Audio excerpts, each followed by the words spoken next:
चंदा बहुत ही लालची और तेज तर्रार लड़की थी। उसकी इसी लालच की वजह से तो चंदा की सास रमा भी परेशान रहा करती।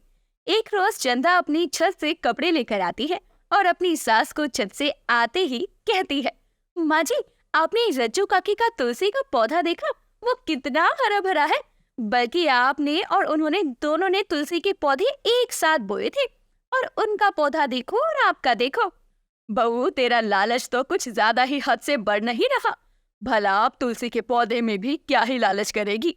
माँ जी, आप देखेंगे तो आपको भी लगेगा कि हाँ, चंदा बिल्कुल ठीक कह रही थी।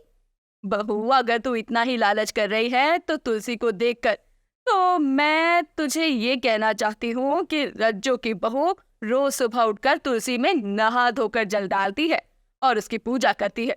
और तू तो गलती से भी तुलसी में पानी देने की सोचती रही और सर्दियों में तेरा नहाना तो भूल जाओ। माँ जी, आप भी जानती है ना कि मुझे कितना काम होता है। अब मैं ये सारे काम करूंगी तो आप क्या करेंगी? खैर, आपसे तो कुछ बोलना ही बेकार है। हर चीज को आपको लगता है कि मैं उसे लालच भरी निगाहों से ही देख रही हूँ।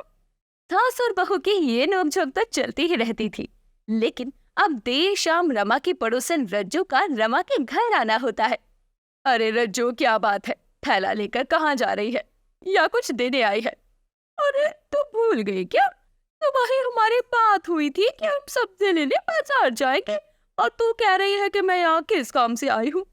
अरे हाँ, मैं तो इतनी भुलक्कड़ हूँ कि भूल ही गई। चल, बाजार में आज नए गोलगप्पे वाले के तीखे गोलगप्पे खाएंगे और टिक्के भी। बहू, मैं जा रही हूँ रज्जू के साथ सब्जी लेने के लिए।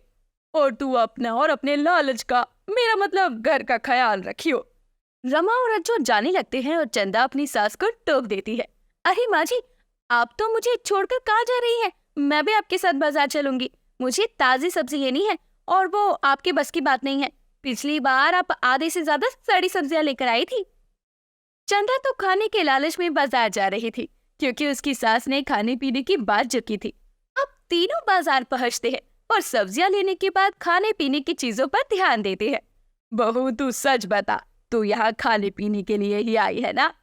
माँ जी, आपको ऐसा क्यों लगता है कि मैं हमेशा खाने पीने के लिए आती हूँ? मैं तो यहाँ सब्जियां लेने आई थी। आपने देखा ना मैंने कैसे अच्छी अच्छी सब्जियां ली है। तू मेरी बहू है और मैं तेरी सास हूँ, तो मुझसे होशियारी करने से पहले सोच लिया कर।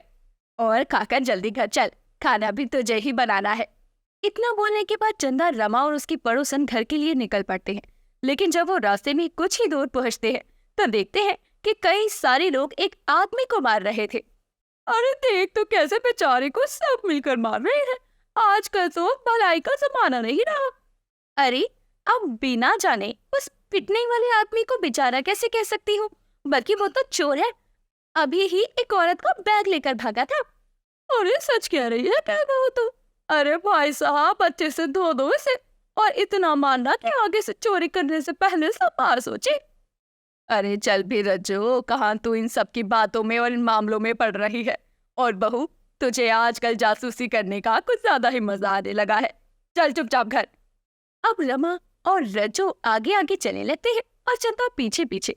चंदा जैसे ही अपनी सास के पीछे चलने लगती है, चोर के हाथों से एक चाकू चंदा के पैर के पास गिर जाता है। लेकिन चोर तो पीट रहा था और चाकू पर किसी का ध्यान नहीं था।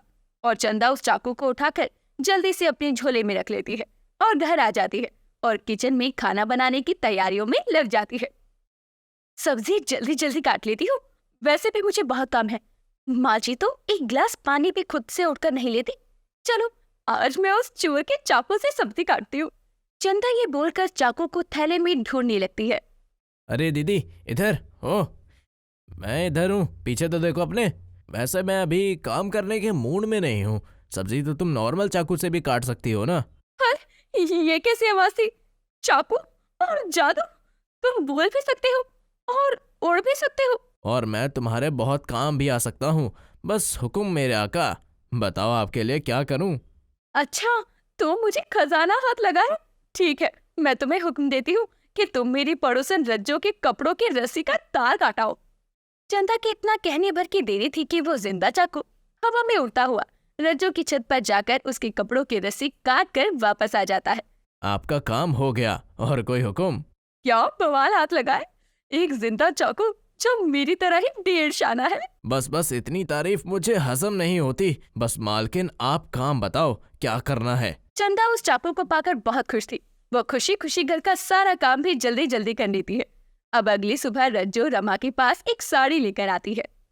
देख रमा, मेरी बहू ने मुझे ये 2000 की साड़ी दी थी, पता कैसी है, प्यारी लग रही है ना।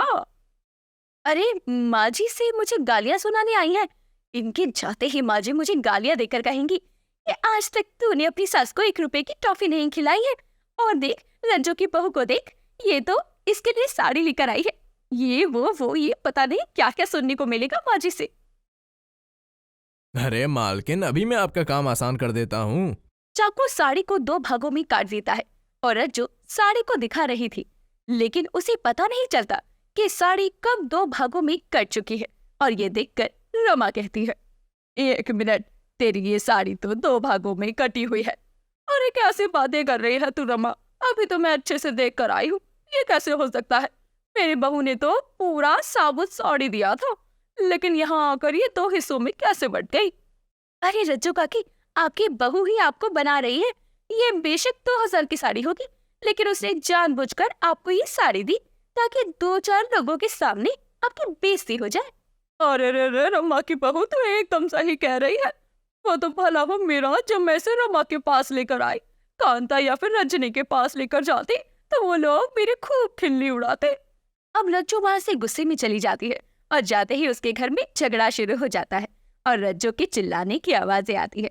रमा और चंदा अपने दरवाजे से रज्जो की बातें सुन रही थी और मजे ले रही थी। रात में तूने मेरे कपड़ों से भरी रस्सी काट दी और मेरे सारे गीले कपड़े नीचे मिट्टी में गिरा दिए, उसे मुझे दोबारा से धोना पड़ा।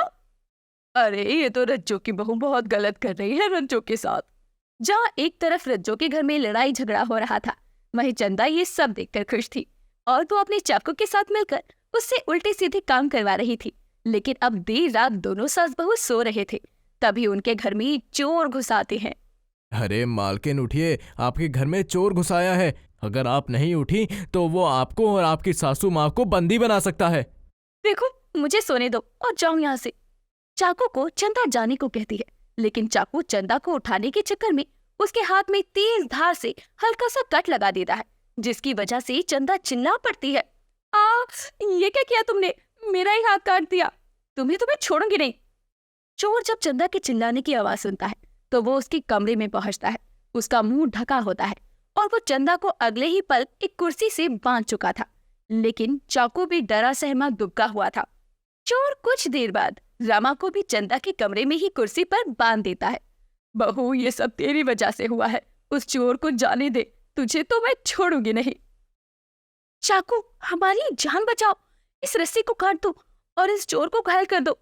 मैंने अगर एक भी अच्छे काम किए तो मुझ में जो भी शक्तियां हैं वो सब खत्म हो जाएंगी। ये क्या आफत है, ये चाकू बोल सकता है और उड़ भी सकता है। तुम पहले इसे सबक सिखाओ, बाद में तुम हमारी रस्सियां काटकर एक भले काम के साथ आजाद हो जाना। अब चाकू को देखकर वो चोर अपने चेहरे से कपड़ा हटाता है तो चाकू अपने मालिक को पहचान लेता है, क्योंकि ये चाकू उसी चोर का था जिसे उस दिन बाजार में लोग पीट रहे थे। अब वो चाकू सीधे चंदा और रमा के हाथों की रस्सी को काटकर हवा से सीधी सीधी नीचे गिर जाता है और उसके बाद तो रमा और चंदा ही उस चोर को पीट पीट कर शोर मचा चुके थे, जिसके बाद चोर को मोहल्ले वाले पुलिस के हवाले कर देते हैं। और जब चंदा मुसीबत में पड़ती है तो उसे अकल भी आती है कि उसका लालच किस हद तक बढ़ चुका था।